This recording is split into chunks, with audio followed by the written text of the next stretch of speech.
시간으로 근로계약서에 대해 살펴보도록 하겠습니다. 노동자와 사용자는 일을 할 때 근로계약서를 체결하게 됩니다. 근로기준법에서는 근로계약이란 근로자가 사용자에게 근로를 제공하고 사용자는 이에 대하여 임금을 지급하는 것을 목적으로 하는 체결된 계약을 말합니다. 근로계약서는 매우 중요합니다. 그 이유는 노동 조건이 정당한지 부당한지, 또한 임금을 못 받았을 때는 근거 자료로 사용됩니다. 또한 사업장 변경 사유를 판단하는 데 있어서도 중요한 자료로 사용됩니다. 따라서 이주 노동자가 권리를 찾고자 할 때는 매우 중요한 자료가 근로계약서입니다. 예를 들어 한 노동자가 사용자가 근로계약서를 작성하지 않은 채 말로만 기본급 250만 원 주겠다고 했습니다. 그런데 막상 월급날이 됐을 때 기본급 200만 원만 준다면 그 차액 50만 원을 그 노동자는 받을 수 있을까요? 없을까요? 네, 말로 하는 계약도 물론 계약입니다. 그러나 사용자가 나는 250만 원 약속한 적 없어, 200만 원이었어 라고 한다면 그 노동자가 250만 원을 받을 권리가 있다는 걸 증명하지 못하면 그 차액 50만 원을 못 받을 수도 있습니다. 이처럼 근로계약서는 매우 중요합니다. EPS 이주 노동자들은 고용노동부의 표준근로계약서라는 양식으로 근로계약서를 체결하는데 계약서 내용은 다음과 같습니다. 첫 번째로 계약 당사자인 사용자와 근로자의 정보가 기재되어 있습니다. 첫 번째로 근로계약 기간, 두 번째로 근로장소, 세 번째로 업무 내용, 네 번째로 근로시간, 다섯 번째로 휴게시간, 여섯 번째로 휴일, 일곱 번째로 임금, 여덟 번째로 임금 지급일, 아홉 번째로 지급 방법, 열 번째로 숙식 제공에 관한 규정, 11번째로 이 표준근로계약서에 없는 내용들은 근로기준법에 준용된다는 준용 규정이 있습니다. 이처럼 중요한 내용들이 표준근로계약서에 있습니다. 자, 그러면 하나하나가 참으로 중요한 내용이니까 앞으로 하나씩 살펴보도록 하겠습니다. 이처럼 중요한 근로계약서에 대하여 우리의 권리를 한번 OX 문제로 풀어볼까요?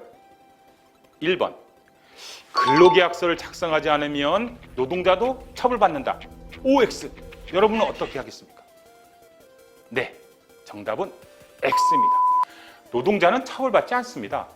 다만 사용자만 500만 원 이하의 벌금을 처벌받습니다. 이처럼 근로계약서는 사업주가 작성 의무를 부여하고 있습니다. 두 번째입니다.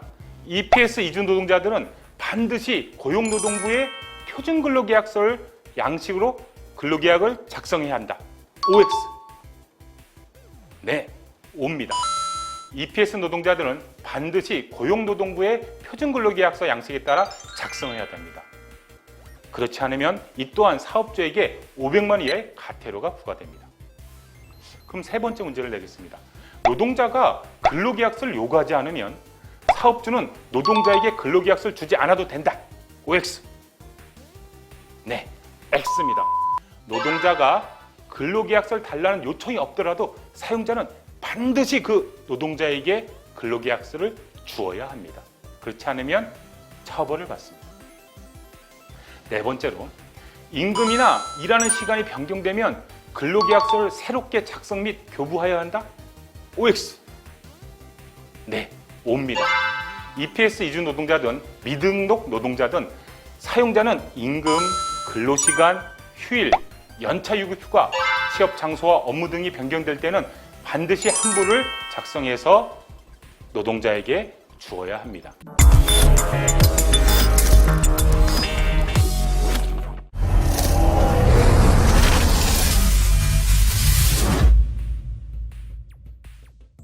표준근로계약서의 내용을 구체적으로 살펴보도록 하겠습니다. 이 강의를 보시는 분들도 인터넷에서 표준근로계약서를 출력받으셔서 같이 보시면 참 좋을 것 같습니다. 자, 첫 번째로 근로계약기간입니다. 일단 계약기간이 언제까지로 적혀 있는지 잘 보셔야 됩니다. 보통 신규 또는 재입국자는 입국일로부터 3년 이내로 근로계약기간을 체결하게 됩니다. 또한 수습기간이 체크되어 있는지를 잘 보셔야 됩니다. 수습기간이 체크되어 있는 경우에 최저임금의 10% 감액이 가능하기 때문입니다. 즉, 현재 2019년 최저시급은 8,350원인데 10%를 감액해서 7,515원까지 수습기간까지 지급이 가능하다는 겁니다. 물론 최대 3개월까지입니다. 업무 내용입니다. 업종, 사업 내용, 직무 내용들이 적혀 있습니다. 그래서 이 적힌 대로 내가 실제 일하는 것과 업무 내용이 같은지를 반드시 확인해 주시기 바라겠습니다. 근로시간과 휴게시간에 대해서 살펴보도록 하겠습니다. 법정 근로시간, 법으로 정한 근로시간은 휴게시간을 제외하고 1일 8시간입니다. 또한 일주 40시간입니다.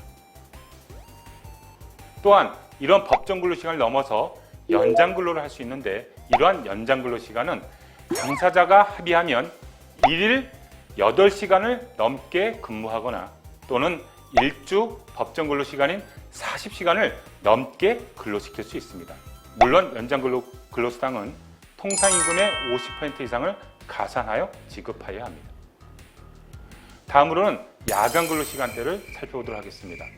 저녁 10시부터 새벽 6시까지가 야간 근로에 해당됩니다. 물론 야간 근로수당 또한 통상임금의 50%를 가산하여 지급해야 합니다. 그런데 법정 근로시간 및 연장 근로, 야간 근로 등은 상시 5인 이상 사업장에서만 의무 적용되게 됩니다. 다음으로는 휴게시간입니다. 근로시간이 4시간인 경우에는 30분 이상의 휴게시간을 주어야 됩니다. 8시간인 경우에는 1시간 이상의 휴게시간을 반드시 근로시간 도중에 주어야 합니다. 휴게시간은 물론 근로자가 자유롭게 이용할 수 있어야 합니다. 그런데 표준근로계약서상의 근로시간이 실제 근로시간과 다른 경우가 문제가 많이 됩니다. 즉, 표준근로계약서보다 더 많은 근로시간을 근무했음에도 제대로 된 임금을 지급받지 못하는 경우가 종종 있습니다. 여기서 제일 중요한 것은 표준근로계약서보다 더 많은 근로시간을 일을 하였다는 증거 등을 가지고 있어야 권리를 보호받을 수 있습니다. 즉, 내가 어느 정도 일했다는 근무 시간을 입증하기 위해서 회사의 출퇴근 기록 카드 등을 사진 찍어 놓거나 달력 같은 곳에 매일 출근 시간, 휴게 시간, 퇴근 시간 등을 기록하여 관리하시는 것이 나의 권리를 보장받는 데 큰 도움이 됩니다. 이후 살피겠지만 표준근로계약서와 실근로가 다르다면 사업장 변경 사유가 될 수도 있으며 또는 임금 체불이 발생할 수도 있기.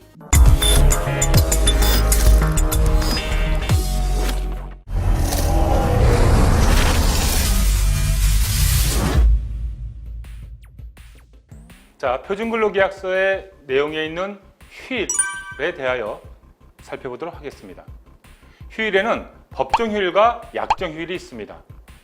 법정휴일은 법으로 정한 휴일, 노동자 누구든지 혜택을 받는 휴일을 얘기합니다.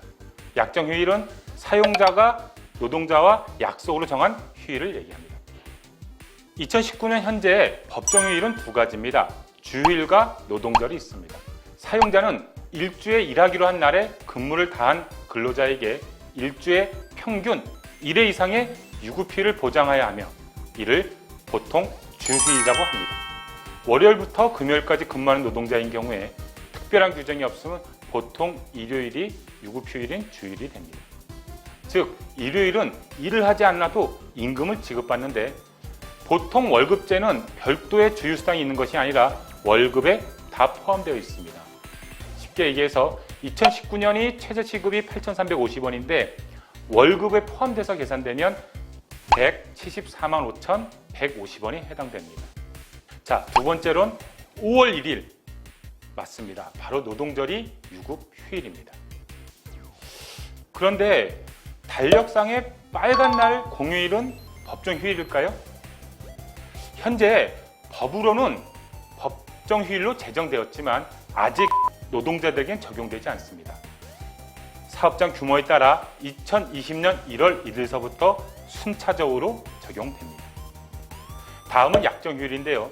이는 법적 의무는 아니지만 사용자와 근로자가 근로계약서나 취업규칙 등에 쉬기로 한 약정한 휴일을 말합니다. 즉, 회사 규정에 따라 공휴일이 현재도 유급휴일로 규정된 회사들도 많습니다. 참고로 이러한 유급휴일에 근무를 하면 사용자는 휴일 근로수당을 가산하여 지급해야 됩니다. 그런데 이러한 휴일 근로수당은 상시 근로자 5인 이상 사업장에만 의무 적용됩니다. 다음으로는 연차 휴가에 대해서 알아보도록 하겠습니다. 노동자가 회사에 최초 입사 시 1개월 개근할 때마다 하루의 연차 유급 휴가가 주어집니다. 또한 1년을 80% 이상 출근을 하면 15일의 연차 유급 휴가가 주어집니다.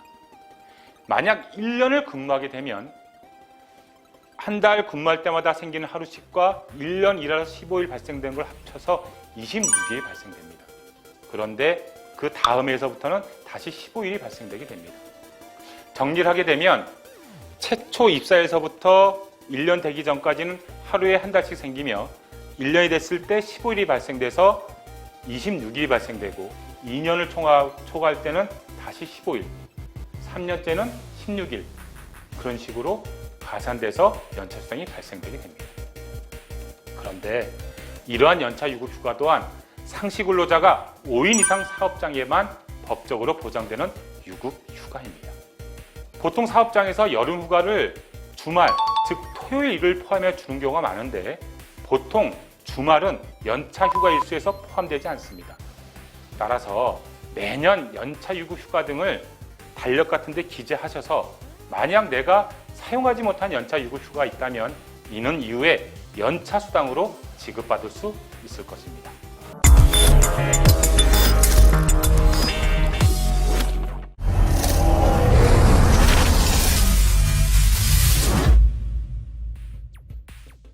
임금에 대해서 살펴보도록 하겠습니다.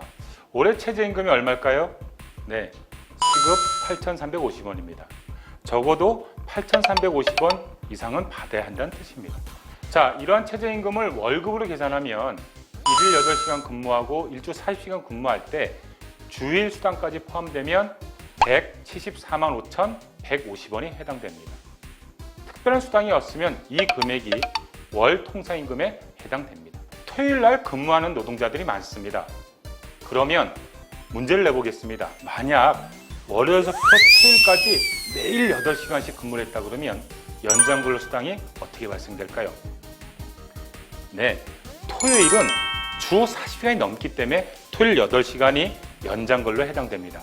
다시 말해서 시간당 10,000원이었으면 8시간 근무를 했으면 일한 8만원과 연장 근로수당이 4만원이 포함돼서 12만원이 발생되게 됩니다. 두 번째로는 야간 근로수당입니다. 저녁 10시부터 아침 6시까지 이 시간에 근무를 하게 되면 통상임금의 50% 이상의 연장 근로수당을 지급하여야 합니다. 예를 들어 저녁 9시부터 11시까지 2시간 근무를 했습니다. 만약 시간당 통상임금이 1만 원이면 얼마를 받아야 할까요? 네, 2시간 일했으니까 2만 원이 발생되고 10시부터 11시까지는 야간 근로 시간대이기 때문에 추가적인 50% 5,000원이 추가적으로 발생돼서 25,000원을 받아야 됩니다. 세 번째로는 휴일 근로수당입니다. 만약 내가 일하는 날이 원래 일하지 않아도 되는 법정 휴일 또는 약정 휴일이면 그 시간에 일할 때마다 휴일 근로수당이 발생되는데요.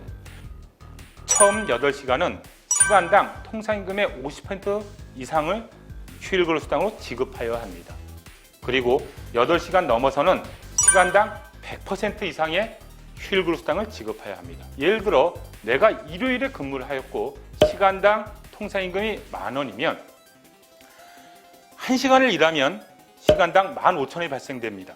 그리고 이것을 8시까지는 15,000원씩 발생되다가 8시간 넘어서 일하게 되면 1시간당 일할 때마다 맞습니다. 네, 시간당 2만 원을 추가로 받게 됩니다. 이것이 바로 휴일 근로수당입니다. 또한 연장 근무를 하다가 야간 근로시간과 겹치게 되면 어떻게 될까요? 네, 각각 중복해서 계산됩니다.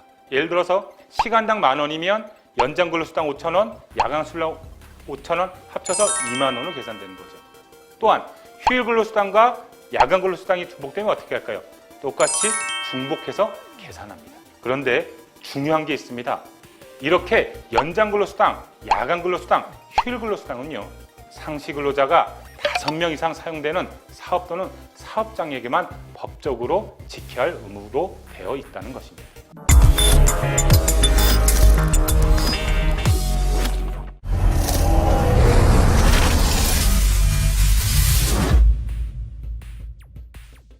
EPS 노동자들이 상당히 많이 오는 사업장 변경에 대해서 살펴보도록 하겠습니다. 여러분도 알다시피 사업장 변경은 내 마음대로 할 수 있는 것이 아니라 법에 정해진 사유가 해당됐을 때만 변경할 수 있습니다. 최초 3년간에선 3번 할 수 있고요. 계약이 연장된 1년 10개월 동안에 2번을 더 할 수 있습니다. 그런데 이것은 사업주와 당사자 합의로 3번 또는 2번을 연장할 수 있는데 그렇지 않은 경우도 있습니다. 일반적으로 외국인 근로자의 책임이 아닌 사업장 변경 사유라고 얘기합니다. 좀 더 구체적으로 살펴보겠습니다. 임금이 체불된 경우입니다. 내가 월 임금의 30% 이상의 임금을 2개월 이상 지급받지 못하거나 또는 지연 지급, 다시 말해서 표준근로계약서에 임금 지급이 정해져 있는데 그 날짜를 지키지 못하고 넘어서 지급하는 경우를 지연 지급입니다.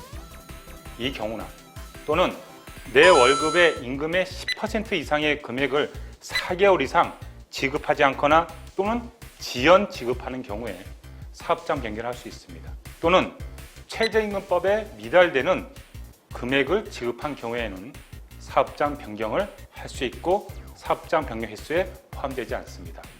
그런데 신청일이 중요합니다. 임금체불 또는 지급 지연이 종료된 날로부터 4개월이 경과되기 전에 사업장 변경 신청을 하여야 합니다. 다음으로는 사용자가 채용할 때 제시하거나 채용한 후에 일반적으로 적용하던 근로조건, 쉽게 얘기해서 표준근로계약서상의 근로조건과 임금 또는 근로시간이 20% 이상이 감축된 기간이 사업장 변경 신청일 이전 1년 동안의 2개월 이상인 경우에도 사업장 변경이 가능합니다. 세 번째로는 사용자가 채용할 때 제시하거나 채용 후에 일반적으로 적용하던 똑같이 표준근로계약서에 적혀있는 근로시간대가 우리 이주노동자의 동의 없이 2시간 이상 앞당겨지거나 또는 늦춰진 경우에는 사업장 변경 신청일 이전 1년 동안에 1개월 이상 지속된 경우에도 사업장 변경을 할 수 있고 사업장 변경 횟수에 포함되지 않습니다. 사용자는 표준근로계약서에 정한 장소 외에서 근무를 시켜서는 안 됩니다. 다른 사업장에서 일을 시킨다든가 이런 경우 불법이며 사업장 변경 사유에 해당될 수 있습니다. 예를 들어 제조업으로 들어왔는데 농업을 시킨다? 이런 경우는 불법이며 이러한 이유를 들어 사업장을 변경할 수도 있습니다. 간단하게 근로계약서상 정해져 있는 근로장소에 근무시키지 않으면 이것 또한 고용허가가 제한돼서 사업장 변경을 할 수 있는 경우에 해당됩니다. 표준근로계약서의 내용이 중요한 겁니다. 반드시 표준근로계약서상의 임금 및 임금 지급일, 근로시간 등 실제 근로와 임금을 반드시 비교해 보시기 바랍니다. 또한 이러한 신청은 이주노동자가 고용센터에 사업장 변경 신청을 할 수 있음을 반드시 알아두시기 바라겠습니다.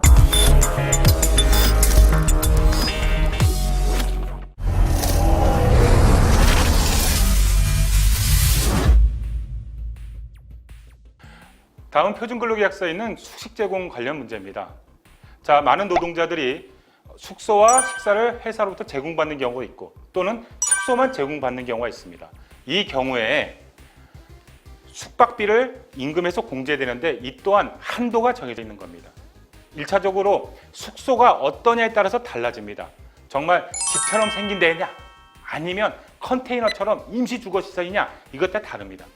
만약 정말 아파트처럼 집처럼 되어 있고 또 식사까지 제공하면 나의 월급 통상임금에서 20%까지만 가능합니다. 그렇지 않고 임시시설인 컨테이너 박스인데 식사를 같이 제공한다. 그러면 통상임금의 13%까지 가능합니다. 또한 숙소만 제공한다. 식사는 제공하지 않고 아파트처럼 생긴 제대로 된 숙소에서 숙소만 제공하는 경우는 월 통상임금의 15%이고요. 임시주거시설, 아까 얘기했던 컨테이너 박스 딱 그러면 월 통상임금의 8%까지만 가능합니다. 보통은 이주노동자 같은 경우는 최저임금이 월 통상임금에 해당됩니다. 연장근로수당이나 기타 야간근로수당은 통상임금에 해당되지 않거든요. 그렇기 때문에 월 최저임금인 2019년인 같은 경우는 174만 5,150원을 기준으로 해서 그 퍼센티지로만 숙식비를 제외할 수 있습니다. 근데 중요한 거는요, 사업주 마음대로 뛸 수 있는 것이 아닙니다.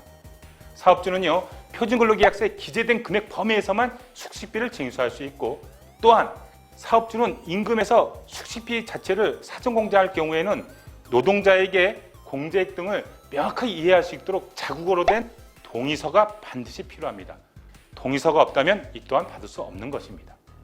다음은 사용자가 처음 고용허가제를 받을 때 이주노동자의 숙소가 마치 아파트처럼 제대로 된 숙소라고 얘기해놨지만 실제로 컨테이너처럼 임시 주거시설을 제공한 경우에는 이를 이유로 사업장 변경을 할 수 있는 것입니다. 또한 사용자가 이주노동자에게 제공한 숙소가 숙소시설 기준의 일부를 또는 전부를 충족하지 못한 경우에는 이 또한 노동부에서 시정 조치를 했음에도 불구하고 시정되지 않으면 이를 이유로 사업장 변경을 할 수 있습니다. 그러면 이주노동자들의 숙소시설의 기준에 대해서 좀 살펴보도록 하겠습니다. 첫 번째로, 사용자는 남자와 여성을 기숙사의 같은 방에 거주하게 하여서는 안 됩니다. 또한 사용자는 기숙사를 설치하는 경우에 소음이나 진동이 심한 장소를 피하여야 합니다. 취업 시간을 달리하는 2개조 이상의 근로자들을 같은 침실에 기숙하게 해서는 안 됩니다. 기숙사 침실의 넓이는 1인당 2.5 제곱미터 이상으로 하여야 하며 일실의 거주 인원은 15명 이하로 하여야 합니다. 난방 시설도 있는데요, 보일러 등을 이용한 바닥 난방 시설이 설치되어 있어야 합니다. 또한 화장실과 샤워실이 설치되어 있어야 합니다. 그리고 침실과 화장실, 샤워실 각각의 잠금 장치가 되어 있어야 됩니다. 방별로 화재 감시기가 설치되어 있고 소화기가 비치되어 있어야 됩니다. 이러한 것들이 외국인 근로자들의 기숙사의 설치 조건들입니다. 다음은 부당한 처우로 인해서 사업장을 변경할 수 있는 경우를 설명하도록 하겠습니다. 만약 이주노동자가 사용자로부터 성폭행을 피해를 당하면 그 즉시 긴급하게 사업장을 변경할 수도 있습니다. 또는 이주노동자가 사용자로부터 성희롱, 성폭력, 폭행, 상습적인 폭언 등을 당해서 더 이상 그 사업장에서 일할 수 없을 때도 사업장 변경을 할 수 있습니다. 비단 사업주뿐만 아니라 사업 직장 동료 또는 사업주의 배우자 등의 친척들을 인해서 성희롱, 성폭행 또한 이 또한 사업장 변경을 할 수 있습니다. 또한 사용자로부터 국적, 종교, 성별, 신체 장애로 불합리하게 차별 대우를 받음으로써 그 사업장에 계속 일할 수 없게 되는 경우도 마찬가지로 사업장 변경을 할 수 있으며 사업장 변경 횟수에 포함되지 않습니다.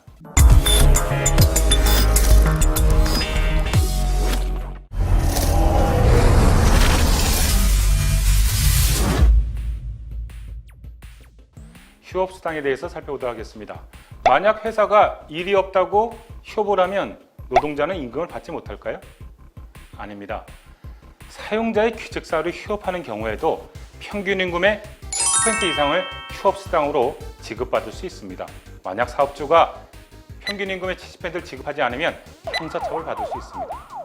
물론 민사적으로는 100% 받을 권리가 있지만 70%마저 주지 않으면 노동부가 처벌한다는 뜻입니다. 그리고 퇴직금과 출국만기 보험에 대해서 살펴보도록 하겠습니다. 출국만기 보험은 여러분들 알다시피 이주노동자들에 대하여 퇴직금을 대비하여 사업주가 가입하는 보험입니다. 보통은 출국만기 보험은 통상임금으로 기준하기 때문에 실제 받아야 할 법정 퇴직금보다 적은 경우가 대부분입니다. 따라서 출국만기 보험의 예상 수령액을 미리 확인한 후에 내가 실제로 받아야 할 법정 퇴직금의 차액들을 미리 사업자에게 청구해서 받을 수 있습니다. 출국만기 보험의 예상 수령액은요, 삼성화재의 전화를 통해서 알거나 또는 모바일 웹, 외국인 고용관리 EPS입니다. 또는 홈페이지에서 www.eps.go.kr에서 확인할 수 있습니다. 다음으로는 임금 체불과 그 해결 방안에 대해서 짤막하게 살펴보도록 하겠습니다. 1차적으로 임금 체불을 해결하기 위해서 미리미리 준비해야 될 게 있는데요. 첫 번째로 근로계약서입니다. 두 번째로는 월급 명세서를 모아두셔야 됩니다. 월급 봉투 또는 통장으로 받았으면 통장 거래 내역서들을 갖고 계셔야 됩니다. 그리고 회사의 명함들을 갖고 계신 게 좋습니다. 특히 사업주의 명함들을 갖고 있는 게 좋습니다.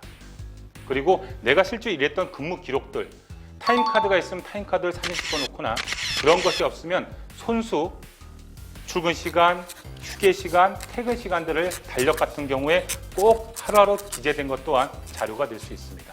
그리고 내 회사에서 일하는 상시 근로자 수가 몇 명인지를 알 수 있는 자료들도 갖고 있는 게 좋습니다. 임금이 체불되면 첫 번째로 보통 노동부에 진정을 합니다. 이는 EPS 노동뿐만 아니라 미등록 노동자들도 고용노동부를 통해서 진정을 통해 임금을 해결할 수 있습니다. 또한 EPS 노동자들은 임금 체불 보증보험에 가입되어 있기 때문에 고용노동부에서 해결되지 않으면 체불급품 확인을 발부받아서 임금 체불 보증보험, 서울보증보험으로부터 최대 200만 원까지는 임금 체불을 해결할 수도 있습니다. 또는 노동부에서 해결 안 되면 아까 얘기했던 체불급품 확인을 발부받아서 법률구조공단을 통해서 나의 체불임금을 받을 수 있습니다. 또한 소액체당금 제도라는 것이 있습니다.